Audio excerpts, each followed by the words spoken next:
Magandang hapon sa inyong lahat.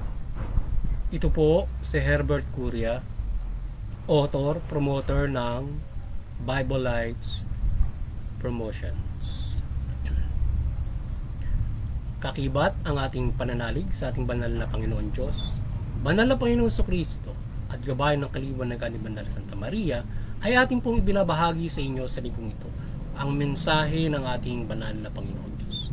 Ang tema ng mensahe ng ating banal na Panginoon Diyos ay pagpapalaya ng Panginoong Kristo Jesus na magkaisa sa karapatan at pagkakapantay-pantay na nais ng ating banal na Panginoon Diyos. Ngayon ay babasahin ko po sa inyo ang mga mensaheng ito mula po doon sa Bagong Tipan o Mabuting Balita ng paghahari ng ating banal na Panginoon Diyos sa pamamagitan ng banal na Panginoong Hesus Kristo. At ayon po dito sa mga gawa, Kabanata 2, talatang 44. Ito po ang mensahe. At nagsama-sama ang lahat ng sumasampalataya at para sa lahat ang kanilang ari-arian. Ipinagbili nila ito at ang pinagbilhan ay ipinamahagi sa lahat ayon sa pangangailangan ng bawat isa. Ipagpatuloy po natin sa mga gawa pa rin. Kabanata 4, talatang 34 hanggang 35. Ito po ang mensahe. Walang nagdarahop sa kanila sapagkat ipinagbili nila ang kanilang mga lupa o bahay. Ipinamahagi naman ito ayon sa pangangailangan ng bawat isa. Pagpatuloy po natin sa kay Apostol San Lucas, Kabanata 14, talatang 33. Ito po ang mensahe.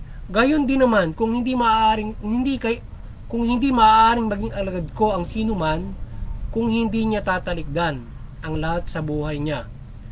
Ipagpatuloy po natin kay Apostol Santiago, Kabanata 1, talatang 11.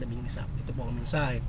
Ikararangal ng dukang kapatid ang pagkakataas sa kanya ng Diyos, at ng mayamang kapatid ang pagkakababa sa kanya, sapagkat ang kayamanan ay lilipas gaya ng bulaklak ng damo. Gayon din naman ang mayaman ay mamamatay sa gitna ng kanyang kaabalahan. Pagpatuloy po natin kay Apostol San Pedro, Kabanata 1, talatang 3 hanggang 4. Ito po ang mensahe. Purihin natin ang Diyos at Ama ng ating Panginoong Hesus Kristo dahil sa laki ng awa ng Diyos sa atin. Tayo isinilang sa isang panibagong buhay sa pamamagitan ng muling pagkabuhay ni Kristo. Ang bagong buhay na iyan ang nagbigay sa atin ng malaking pag-asa na kakamtan natin ang isang kayamanang walang kapintasan, di nasisira at di kukupas. Ang kayamanang iyan ay nakalaan sa inyo doon sa langit. Ipagpatuloy po natin kay Apostol San Pedro, 1 Pedro, Kabanata 1, talatang 15 hanggang 16. Ito po ang mensahe. Yamang ang Diyos na humirang sa inyo ay banal, dapat kayo magpakabanal. Ano man ang inyong ginagawa ayon sa nasusulat, magpakabanal kayo sapagkat ako'y banal. Ipagpatuloy po natin sa mga taga-Efeso, Kabanata 1, talatang 21. Kaya't nasa ilalim ni Kristo ang lahat ng paghahari, kapamahalaan, kapangyarihan at pamunuan. Higit ang kanyang pangalan kaysa lahat ng pangalan. Hindi lamang sa panahong ito kundi sa darating. Ngayon ay ipaliliwanag ko po sa inyo ang mga mensaheng ito ng ating banal na Panginoon Diyos. Mula po doon sa tema na pagpapalaya ng Panginoong Hesus Kristo na magkaisa sa karapatan at pagkakapantay-pantay na nais ng Diyos. Yan. Ngayon ay ayon po sa ating banal na Panginoon Diyos, nais po niyang ipabatid sa atin na tayo ay kanyang pinalaya sa pamamagitan ng banal na Panginoon Hesus Kristo upang tayo magkaisa doon sa ating karapatan at pagkakapantay-pantay. Yan ang nais ng ating banal na Panginoon Diyos na ating pamumuhay sa mundong ito. At sa pagpapalayang ito ay tayo ay ilaan natin yung ating sarili para sa Diyos at doon sa darating. At tayo ay mamuhay sa pagsunod sa ating banal na Panginoon Diyos o sa banal na Panginoon Hesus Kristo nang talikdan natin ang lahat ng bagay sa pagsunod natin sa kaya kung tayo sa pamumuhay na ito ay ating yung material na ibinigay niya sa atin, pagsaluhan natin ito sa pamamagitan nung ayon sa ating karapatan. Nakagaya ng ginawa ng mga apostol ng mga panahon na yon, na isinabuhay nila ang karapatan, o yung sa makabagong ating sa makabago nating interpretasyon ay karapatang pantao, na namuhay sila ayon sa karapatan, na yung lahat ng mga apostol at yung kanilang mga kaysa roon sa Israel ay sila namuhay na pinagsaluhan nila yung kanilang ari-arian at yung yaman na kung saan meron sila.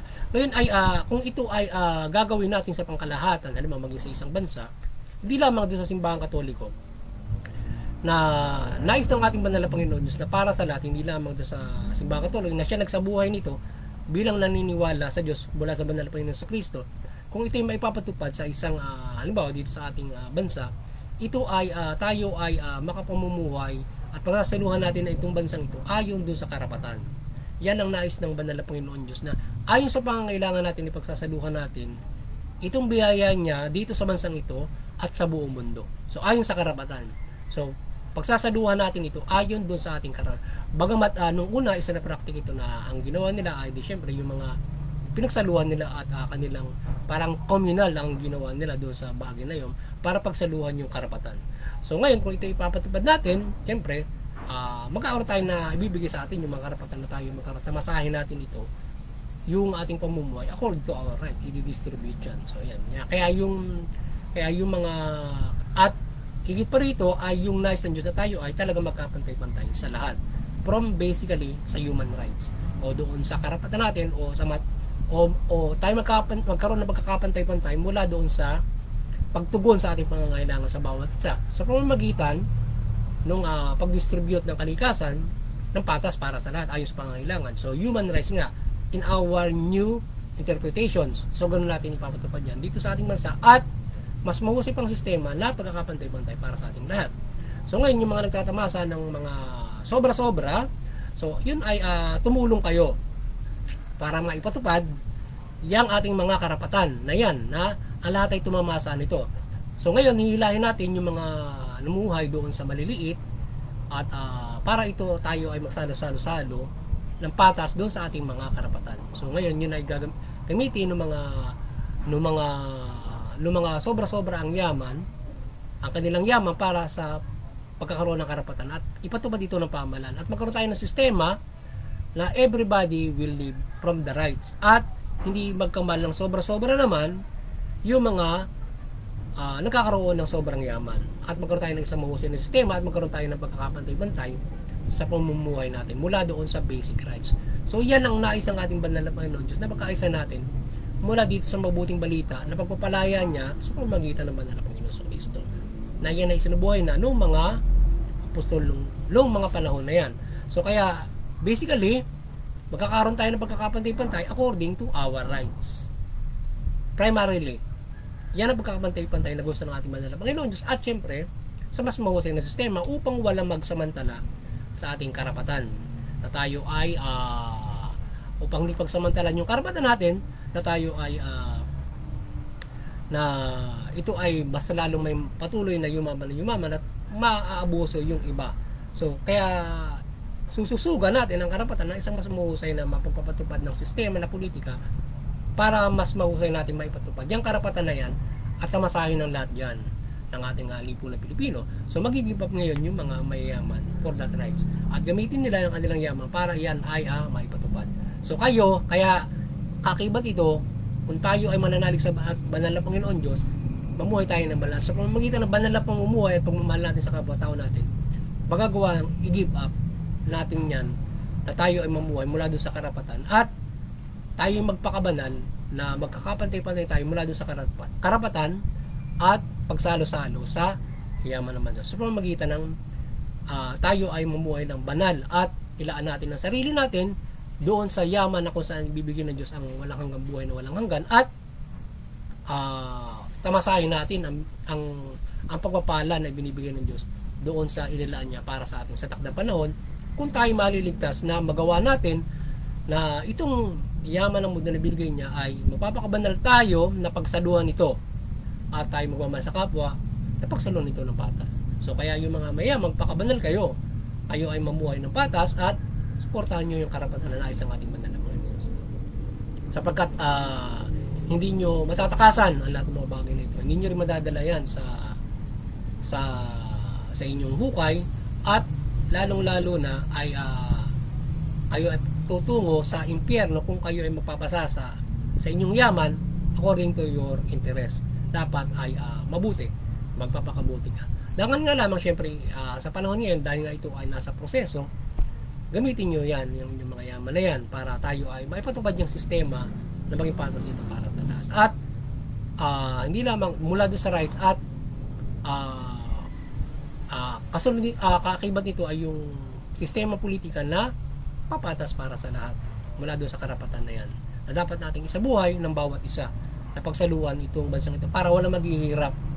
So noong mga panahon na walang nagdarahop sapagkat namuhay sila ng commune according to pangangailangan. So ganun nila, parang they started all over again from sa communal life. So ngayon kung tayo mag-start today, halimbawa kung sisimulan natin na panibago itong ating bansa, halimbawa start from zero, di karapatan tayo, no? So kung saan ka ngayon, halimbawa itong amin to, kami ay magmumula sa karapatan. So ngayon kung ito ayon sa karapatan, so as is, so ngayon yung mga wala bibigyan, yung sobra babahagi nila ngayon yun.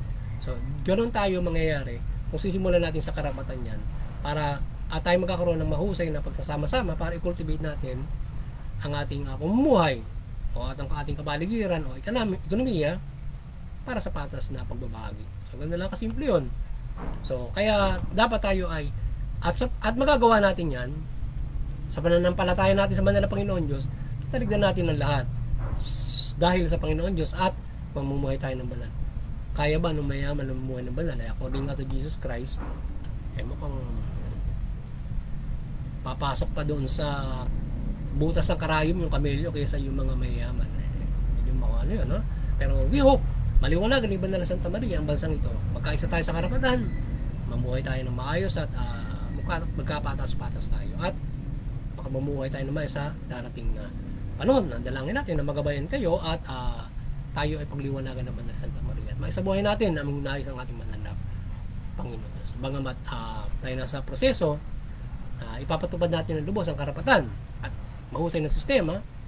So magpakabuti yung mga mayaman hanggang sa at suportahan itong mga bagay. Magpakabanal kayo, magmahal kayo ng kapwa, at hindi lamang pansariling interes ng iba.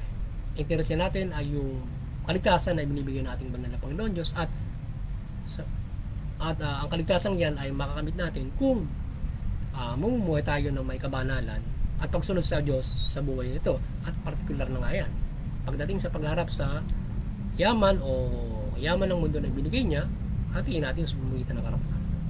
Pero at huwag nating suluhin yung Pilipinas, di ba? Mukhang gusto suluhin ng iba. Hindi, marami tayo hatiin natin maayos to, ayos sa karapatan, di ba? So yun. So muli, sana ay nakapagsabuhay naman, sana ay nagabayan naman kayo ng Bible Life Promotion sa inyong spiritual na pamumuhay, at kayo ay nagabayan sa kaligtasan spiritual mula dito sa pagharap sa material na bagay. Biyaya ng Diyos kung paano natin ito harapin, at tayo ay patuloy nagabayan ng ating banal na Panginoon Diyos, banal na Panginoon sa Kristo, at banal na Espiritu Santo, at akaliwanagan na banal na Santa Maria, na magabayan tayo dito sa pagbabahagi ito ng salita ng Diyos mula sa Bible Lives Promotion. Tayo ay pinagkalooban niya ng pagkakataon na maibahagi ito, at doon sa Interfaith Unity tayo ay patuloy na nagsasaboses ng pagkakaisa sa Interfaith Unity ng bawat mga reliyon, na instead na magkaroon tayo ng tunggalian sa bawat paniniwala, ay magkaisa tayo sa kapayapaan na tinuturo ng ating reliyon, at unawain natin ang ating mga reliyon, at gabayan natin ang mundo mula doon sa mabuting aral ng ating mga, at maging yung kapamalan, sapagkat banal ang Diyos, mas banal at mas mabuti ang ating gagabay sa pamahalaan kaysa ipapatupad ng pamahalaan. Makagagabay tayo pang lalo itong maging mahusay sa pamamahala. Uli, sana ay ang kaliwanagan ng banal na Santa Maria ay magliwanag sa lahat, at mula dito sa Bible Lives, sa pagbabahagi ng Bible Lives Promotion ng salita ng Diyos, paliwanagan kayo at kayo ay magkaroon ng magabayan sa mabuting pamumuhay, o magawin lahat sa mabuting pamumuhay at buhay at kaunlaran. Yan. Maganda nga po sa inyo lahat at election.